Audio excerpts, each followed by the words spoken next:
আজকে আমাদের এখানে আছেন আমাদের সোনারগাঁও উপজেলার স্বনামধন্য কৃষিবিদ উপসহকারী কৃষি কর্মকর্তা ফারুক আহমেদ স্যার। তো আজকে আমাদের এখানে 500 বস্তা আদার একটা প্রজেক্ট। তো 500 বস্তা আদায় কীভাবে প্রথম থেকে আমরা কীভাবে কী করবো, আদা মানে কীভাবে মাটি বস্তার ভিতরে ভরবো, বস্তা কীভাবে সাজাবো, বা আদা কীভাবে রোপণ করব, বা আদা যে এখানে আছে দেখেন আদা শোধন করার জন্য এটা ওটিস্টিন, আদা কীভাবে শোধন করবো, এগুলো সব নিয়ে আলোচনা করবো আমাদের এখানে। তো দেখেন ওটিস্টিন দিয়ে এখানে যে 4 কেজি আদা, হ্যাঁ 4 কেজি আদা আছে।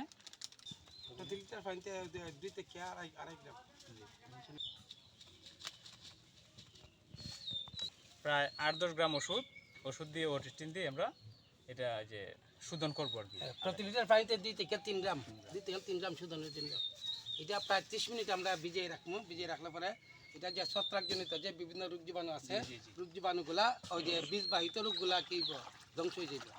বীজবাহিত ছত্রাকজনিত রোগ এগুলা হয়ে যাবে।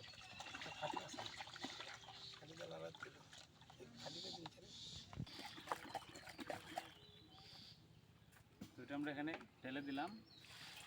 প্রায় 30 মিনিট সময় ভিজিয়ে রাখলে বীজবাহিত যে ছত্রাকজনিত রোগগুলো আছে এগুলা ধ্বংস হয়ে যাবে।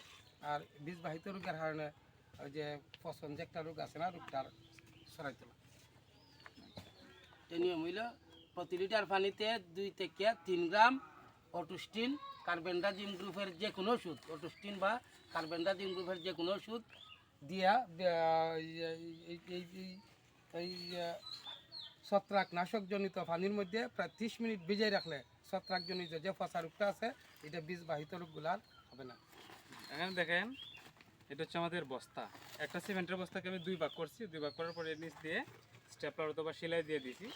তারপর এখানে মাটি দিয়ে বাবা সরতো এখান থেকে মাটি ভরাট করবো আর কি। জৈব সার মিশ্রিত মাটি, এটার মধ্যে আবার পরিমিত বিভিন্ন সব জাতের রাসায়নিক সার দেওয়া আছে। মাটির পরিমাণ মাটি প্লাস জৈব সার অর্ধেক অর্ধেক, অর্ধেক জৈব সার অর্ধেক মাটি, অর্ধেক জৈব সার অর্ধেক মাটির সাথে এখানে অর্ধেক গোবর অর্ধেক মাটি অর্ধেক অত্যন্ত ভালো হবে আর কি, ফলনটা বেশি হবে। আর এটার সাথে আবার রাসায়নিক সার দেওয়া আছে পরিমিত। জাকি দিলে এটা কি হয়ে যাবে। এখানে আবার একটা জিনিস, উপর দিকে 3 ইঞ্চি বা 4 ইঞ্চি ফাঁকা রাখতে হবে। পরবর্তীতে মাটি বা সার দেওয়ার সময় এটা অত্যন্ত কার্যকরী একটা পদ্ধতি।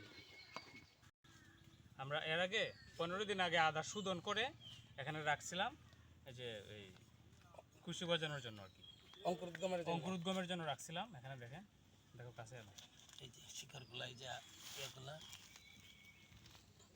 এই যে আমার এটা একবারে পারফেক্টলি হয়ে গেছে আর কি।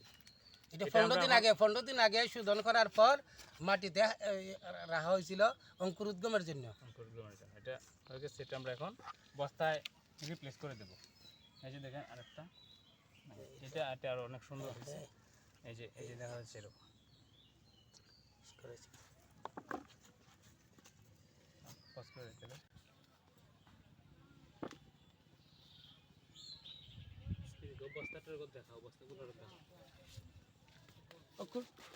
কোনটা স্যার? ওই যে ওটা স্যার, ওই যে সমলাটা স্যার, সমলাটা স্যার, এই যে কবে আসবেন স্যার? এটা তো একটা ডেট দিলে ভালো আছে, যে কয়েকজন কৃষক থাকলাম না স্যার।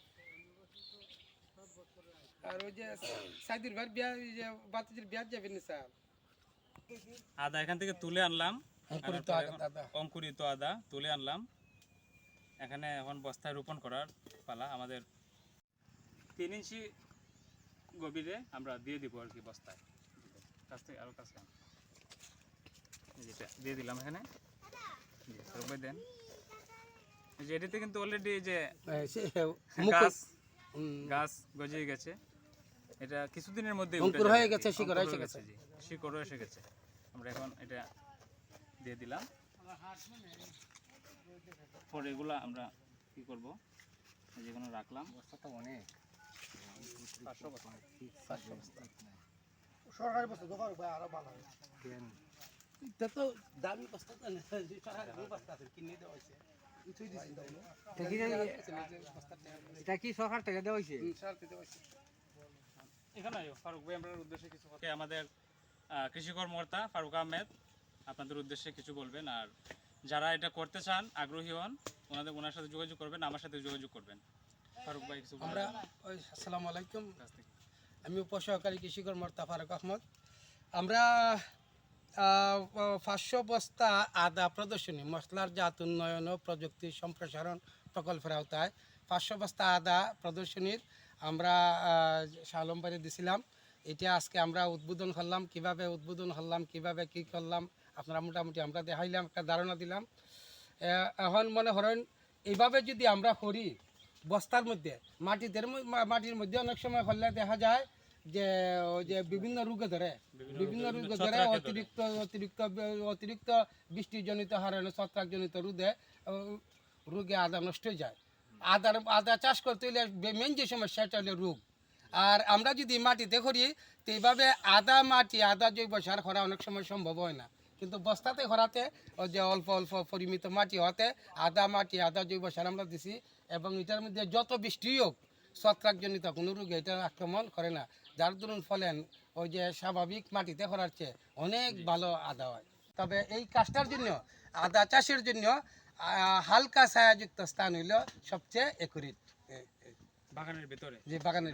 বাগানের ভিতরে হালকা ছায়াযুক্ত স্থানে হইলে সবচেয়ে ভালো হয়। আর আদা ফসলটা ওই হালকা ছায়া পছন্দ করে, ছায়াযুক্ত স্থানে হইলে এটা রোগ অনেকটা সময়।